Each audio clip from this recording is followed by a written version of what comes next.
에스겔 20장 10절에서 26절입니다. 10절. 그러므로 내가 그들을 이집트 땅에서 이끌어내 그들을 광야로 데려갔다. 히브리어로 광야는 미드바르입니다. 미드바르는 말하다라는 다바르에서 유래했습니다. 아주 작은 소리도 잘 들릴 만큼 인적이 드문 황량한 장소가 바로 광야입니다. 사실 광야 생활 40년 동안 이스라엘 자손은 농사를 지어 생계를 유지할 수도 없는 그곳에서 오직 하나님의 말씀에 귀를 기울이며 말씀만을 의지하는 법을 배워야 했습니다. 11절.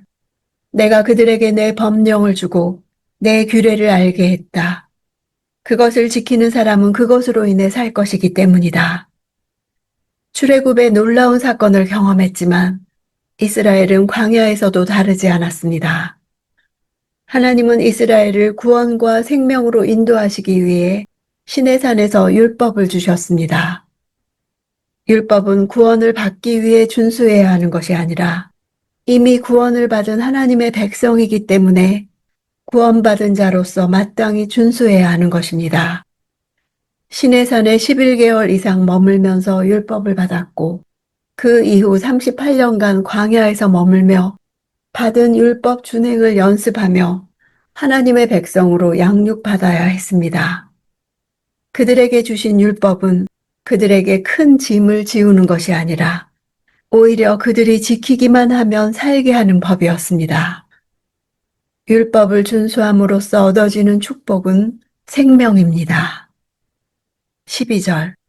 또한 내가 그들에게 나와 그들 사이의 징표로 안식일을 주었는데 그것은 나 여호와가 그들을 거룩하게 한다는 것을 그들로 하여금 알게 하려는 것이었다. 안식일들하고 복수형을 써서 안식일은 매주 지키는 안식일, 7년에 한 번 지키는 안식년, 49년에 한 번씩 돌아오는 희년을 포함합니다. 안식일 준수의 명령 역시 10계명의 수요와 더불어 신의 광야 때부터 주어졌습니다. 안식일은 하나님과 하나님의 백성 사이의 징표였습니다. 안식일을 지키는 여부는 곧 외적으로 그가 여호와의 거룩한 백성인지 그렇지 않은지를 판별해주는 표지였습니다. 안식일 규정 역시 구원받기 위한 조건적 규정이 아니라 구원받은 자가 그 독특한 신분을 유지하기 위해 마땅히 지켜야 하는 결과적 규정인 것입니다. 하나님의 안식일을 주신 목적은 여호와께서 이스라엘 자손을 거룩하게 하시는 분임을 알게 하기 위한 것입니다. 즉 여호와께서 그들의 신분을 주변 이방 민족들로부터 분명하게 구별하여 그들이 자신에게 속했다는 사실을 분명히 인식시키기 위해 안식일 규정을 주신 것입니다. 13절. 그러나 이스라엘 족속은 광야에서 내게 반역했다. 내 법령과 규례를 지키는 사람은 그것으로 인해 살 것이라고 했음에도 불구하고 그들은 내 법령에 따르지 않았고 내 규례를 거부했다. 그리고 그들은 내 안식일을 철저히 더럽혔다. 그래서 내가 광야에서 내 진노를 그들에게 쏟아부어 그들을 멸망시키겠다고 말했다. 이스라엘 자손이 광야에서 집단적으로 안식일을 크게 어긴 것은 하늘에서 내리는 만나를 수집하는 과정과 관련되어 있습니다. 제6일째에는 한꺼번에 이틀 분량의 만나를 내려주심으로써 안식일을 지키게 하셨음에도 순종하지 않고 7일째에도 만나를 거두러 나갔습니다. 그들은 일하지 않아도 하나님의 말씀대로 안식일을 지키면 양식이 끊어지지 않을 것이라는 안식일 약속을 믿지 못했던 것입니다. 여호와께서 주시는 안식은 인간이 노력하지 않아도 필요한 것을 풍성히 채워주시는 완전한 안식입니다. 내 안식일이라 하심은 그 안식일이 곧 이스라엘 자손에게 속하는 날이 아닌 여호와께 속한 여호와의 날이라는 사실을 나타냅니다. 그날은 여호와께서 이스라엘의 온전한 주인이 되셔야 하는 날인 것입니다. 20절. 내 안식일을 거룩하게 지키라. 그것이 나와 너희 사이의 징표가 돼 내가 너희 하나님 여호와임을 너희가 알게 될 것이다.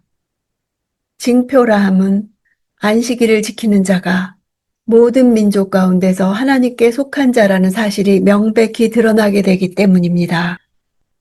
하나님은 눈에 보이는 존재가 아니라 눈에 보이지 않는 영적 존재입니다.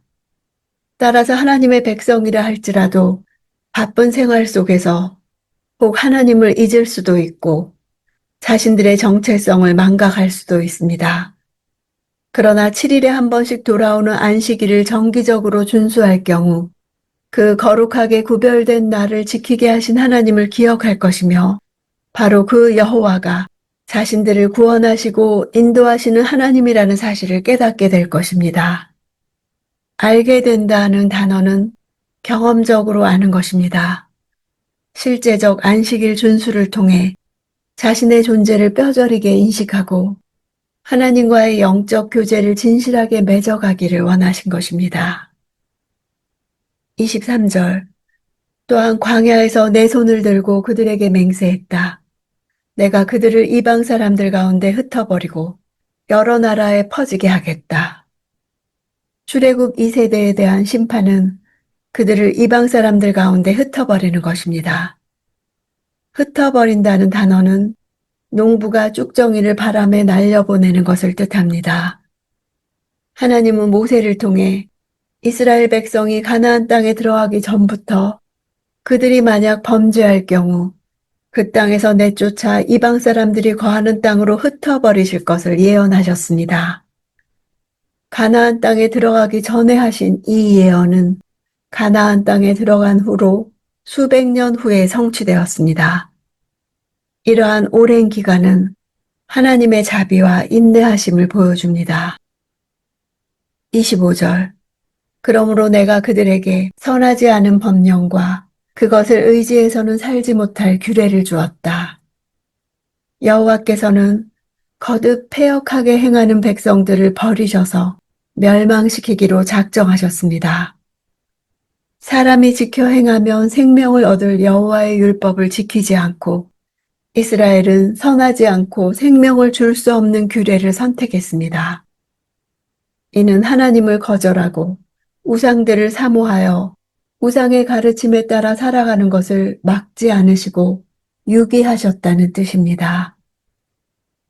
26절 그들의 모든 첫 아이를 불에 태울 제물로 드리게 해 그들을 부정하다고 선포했는데 이것은 그들을 놀라게 해 내가 여호와임을 그들로 알게 하려는 것이다. 하나님께서 첫 아이를 불에 태울 제물로 드리게 한 것이 아니라 그들의 상실한 마음대로 버려두심으로써 그들을 부정하게 되도록 유기하신 것입니다. 이스라엘 자손은 모압 지역에서 행해지던 사역한 자녀 인신 제사를 신학적으로 정당화시키기 위하여 장자를 여호와께 드리라는 율법을 근거로 내세웠습니다. 율법은 이스라엘의 장자를 여호와께 드릴 때 대속하도록 했지만 그들은 자기들의 장자를 우상에게 화제로 드렸습니다. 이에 하나님은 그들을 심판하심으로써 그들을 놀라게 해 하나님이 어떤 분이신지를 알게 하시려는 것입니다. 이스라엘 백성을 이집트에서 건져 바로 가나안으로 인도하지 않으시고 광야에 이르게 하신 것은 그들에게 필요한 것이 땅보다 하나님께 대한 바른 암과 신앙이었기 때문입니다. 광야는 자신들의 참모습과 대면하고 하나님을 진정한 생명의 원천으로 이해하는 훈련과 연단의 공간이었습니다. 광야에 있을 때 말씀하시는 하나님을 만날 수 있습니다. 하나님의 말씀을 듣고 그 말씀대로 사는 것이 우리가 살 길입니다. 광야를 지나며 기도할 때 응답이 없는 것처럼 느껴져도 말씀을 묵상해도 감정적으로 느껴지는 것이 없어도 살아계신 하나님은 내가 하나님 앞에 앉아 말씀을 묵상하며 기도하는 것을 다 보고 듣고 계십니다. 하나님만으로 충분하다고 고백하는지 듣기 원하십니다.